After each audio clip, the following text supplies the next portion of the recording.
Hello, everyone. Welcome to another lecture for English 2090. So, today we're going to get into visual narratives in films and really focusing on the power of cinematography to create narratives and metaphors.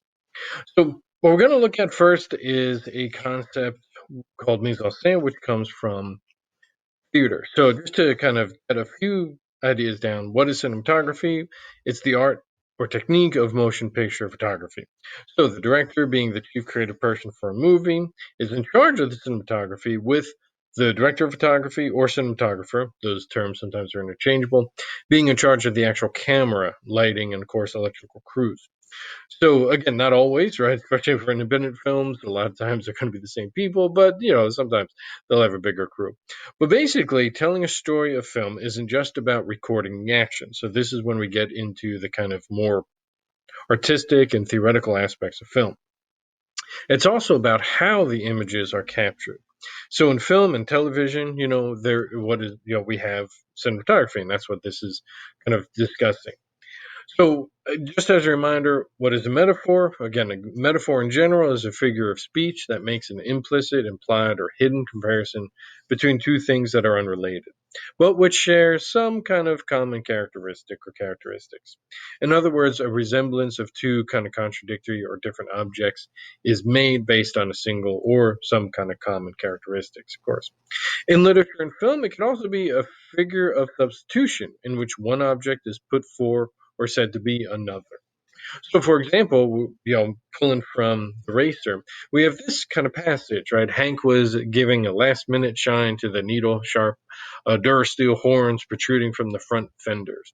Willie's care wasn't nicknamed. Willie's car wasn't nicknamed the Bull without reason. The front of the car was built like a streamlined bull's head, complete with bloodshot, evil-looking eyes, iron ring through flaring nostrils, and the horn. Although most of the racing cars were built to look like tigers or sharks or eagles, there were a few bulls, but Willie's horns were unequal, right? Well, of course, the horns then, what's the metaphor, right? Penis, masculinity, right? So here Melchior is using the car itself as a metaphor for hypermasculinity, for the male member and all sorts of things, right? To show the kind of competitive nature, to show the alpha dogness, right, of our character and of course the car, right? So, again, metaphors, sometimes are harder to pinpoint, but very crucial in film and literature. So, one way to look at visual storytelling is and metaphor, of course, is to focus on mise en scène. Now, again, this is French for placing on stage. As I said, it comes from a theater term. It's an expression to describe the design aspects of theater or, of course, film, which essentially means, visual theme or telling a story. When applied to cinema, mise en scène refers to everything that appears before the camera and its arrangement, composition, sets, props, actors, costumes, lighting, everything, right, goes hand in hand. The mise en scène, along with the cinematography and editing of a film, influence, of course, that key idea that we first brought up, verisimilitude. So it helps create the verisimilitude, and it also helps kind of show the artistic side of filmmaking. Mise en scène expresses the visual metaphors depicted in film that help enhance the film's characters, tone, symbols, and themes. Now, this is, again, not a production term, which is important, right? And that's the kind of key issue. It's not a production term. So you don't hear people really, saying, "Oh, let's change the mise en scène today," right? You don't really hear that when you're making a movie.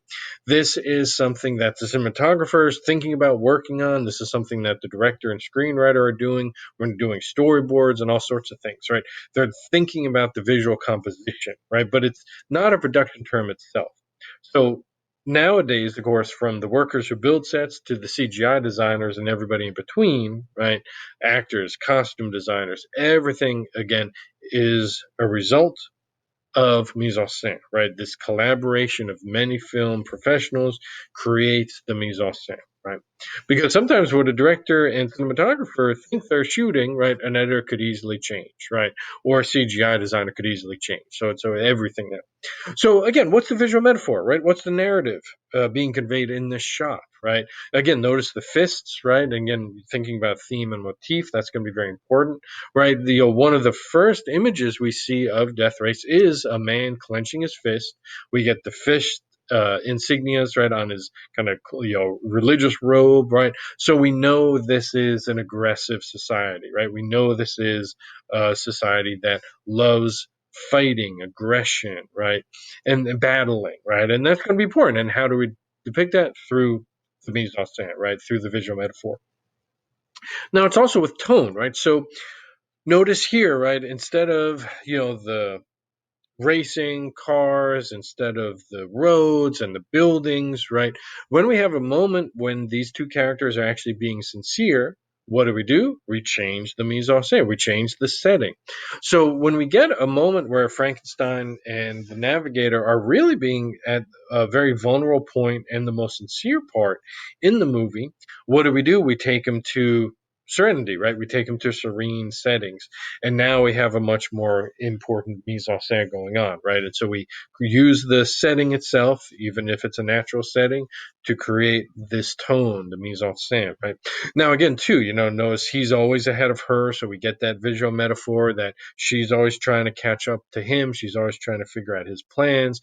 So, again, the placement of the actors, the placement of the characters, the costumes, everything is going with this mise en scène, right?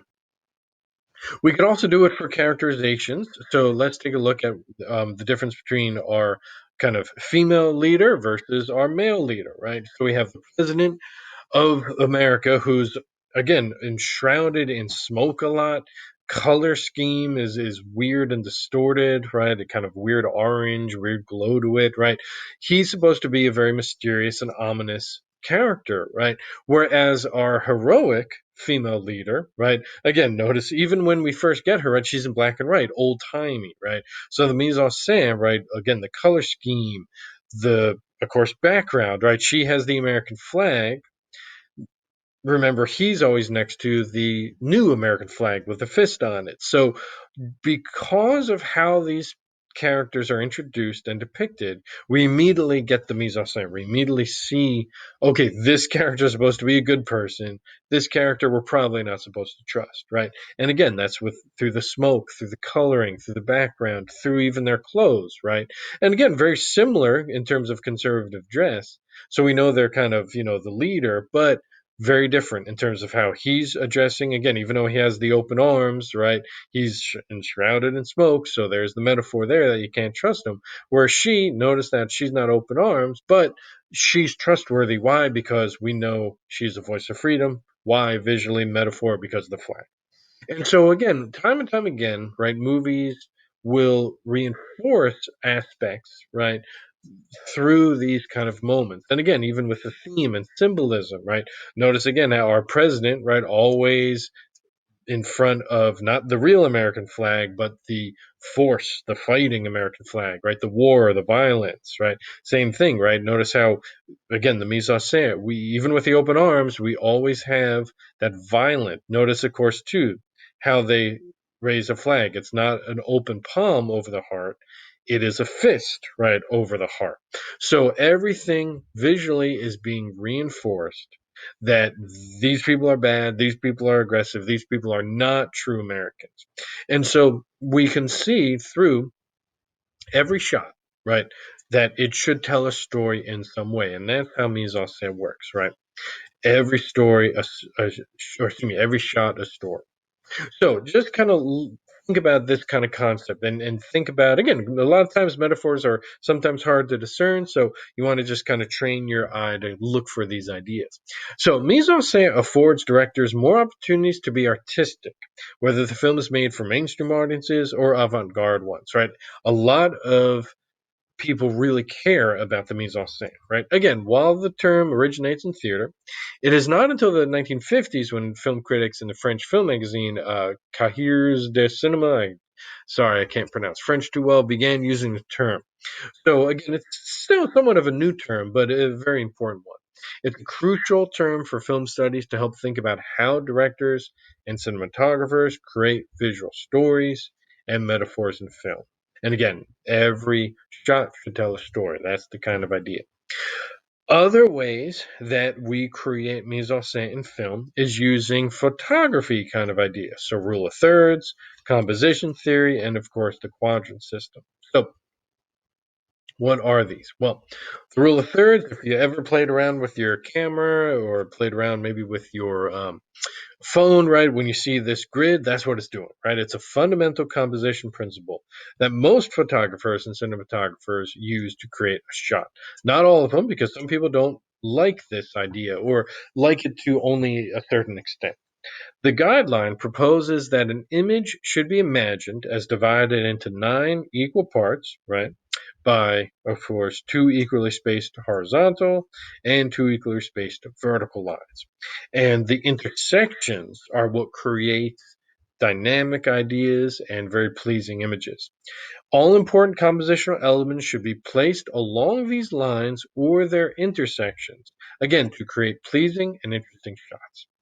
So let's look at one way that Bartel and the cinematographer for Death Race used it. This is a perfect example of the rule of thirds. Look at what's happening in the foreground. Look at what's happening in the background. Now you would think, okay, if I'm shooting an action sequence, I want the car right in front, right? I want the car constantly moving. But not always, because we could use the rule of thirds to create a very interesting dynamic, even when we're filming a sequence. So notice here, if we take the shot, we have our vertical lines. And notice, okay, so yeah, the car is in kind of the middle of our vertical line. Are the dynamite, and the baby prop, again, notice how it's crossing over those intersections. Notice how the dynamite is now going to be in one of our grids entirely. But it draws our attention to, oh, something's weird here, right?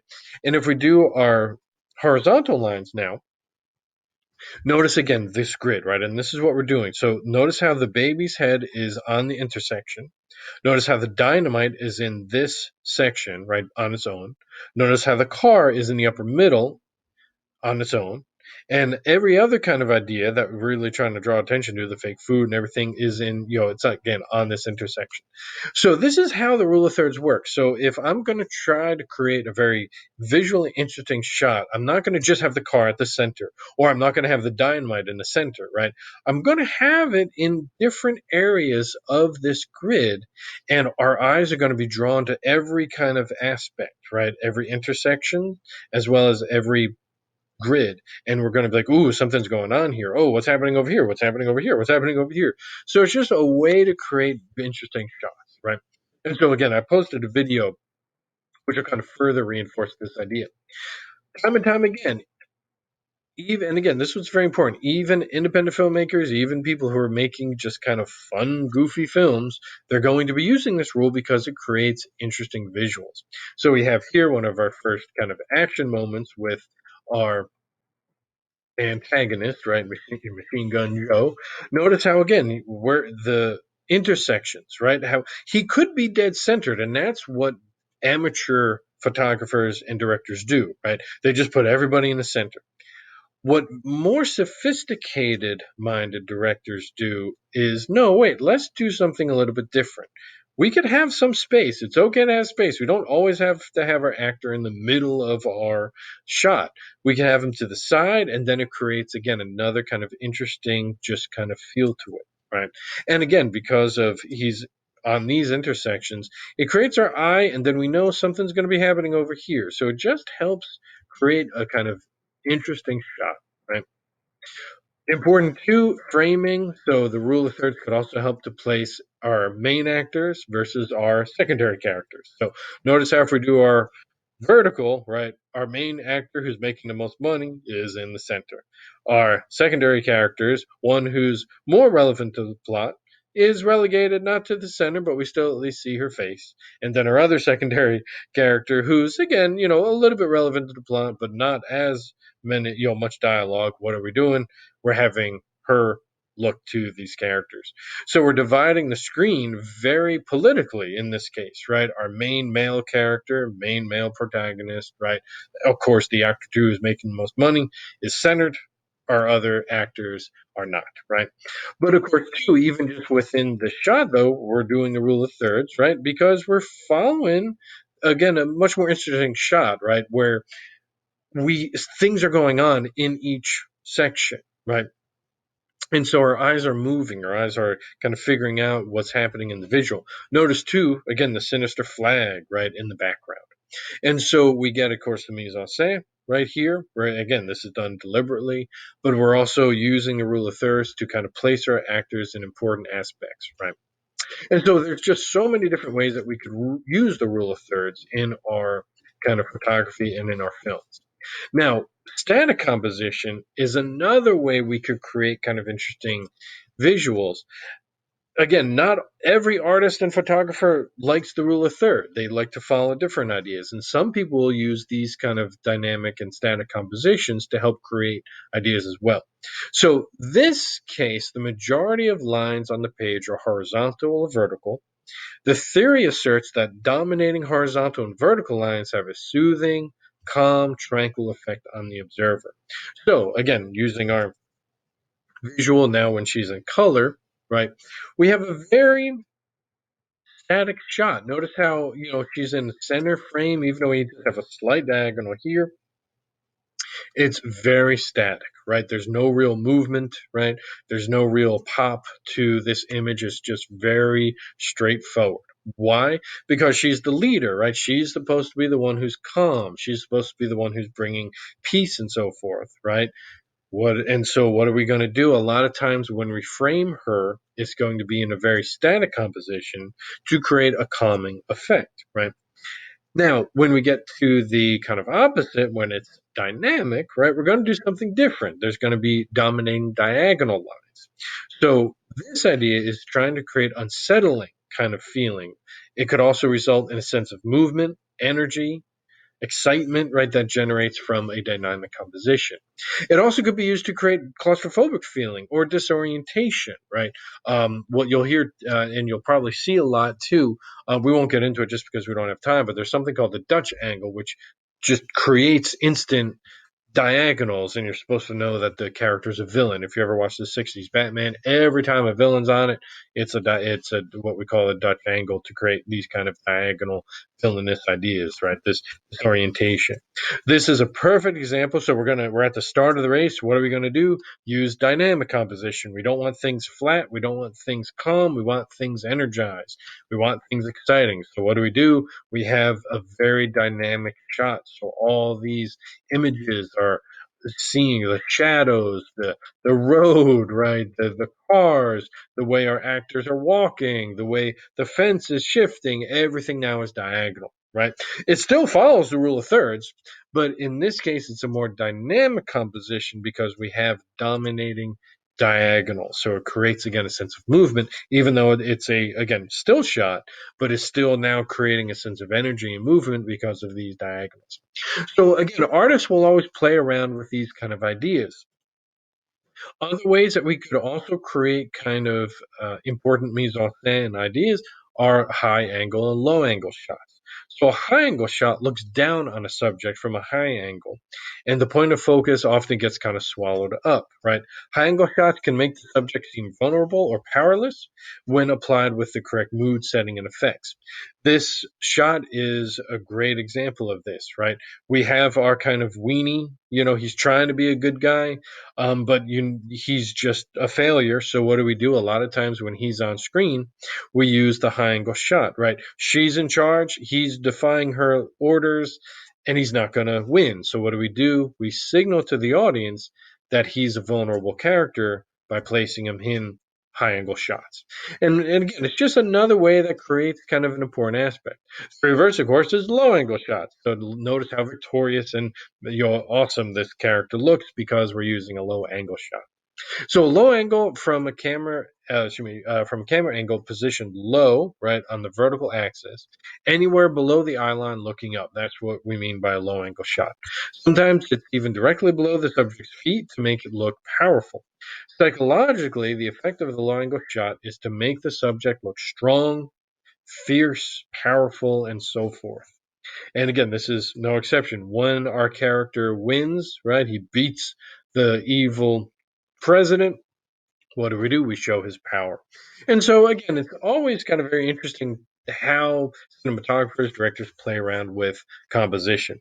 There's even a specific shot called the trunk shot. So it's a low angle shot for assassinations and trunks, right? So when our character is about to die, right, we always use a low angle to again show the power of the person who's taking a life. And it's just a very common shot that you see in many different ideas. So the quadrant system, again, I placed a video for you to watch, is another fundamental composition principle that most photographers and cinematographers use to create a sense of rivalry or to create a sense of dominance during a shot or scene. So again, you watch the video to really get a sense of how this works. Whether used in photography or film, the quadrant system establishes two narratives occurring simultaneously, and that's what's very important. It usually portrays one subject as dominant and one as subservient, which applies to, again, people or objects in the frame as well. So it could be an object that's stronger, right? If someone's fighting against an object, right? So it could be an object or a person, characters, but something is more dominant than the other. Best example that I could give you is the quadrant shot here, right, from Death Race. So what's happening? Well, we're getting two stories told simultaneously, right?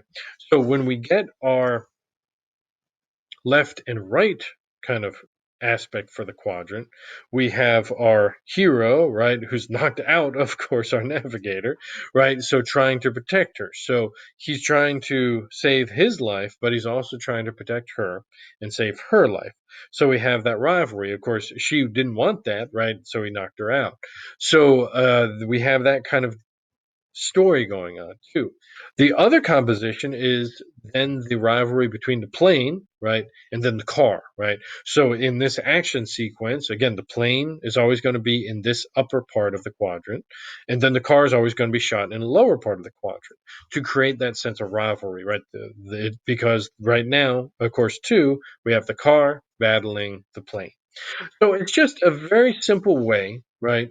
When we isolate kind of sections, where is our top and bottom story, car versus plane, our left and right story, character versus character. So again, it's just another way to create interesting ways of conveying a story. Again, a lot of different concepts going on here, all related to mise en scène, all related to telling a story through a single shot. Obviously, if you have questions, post to Canvas or email. If not, just good luck with all the assignments and take care.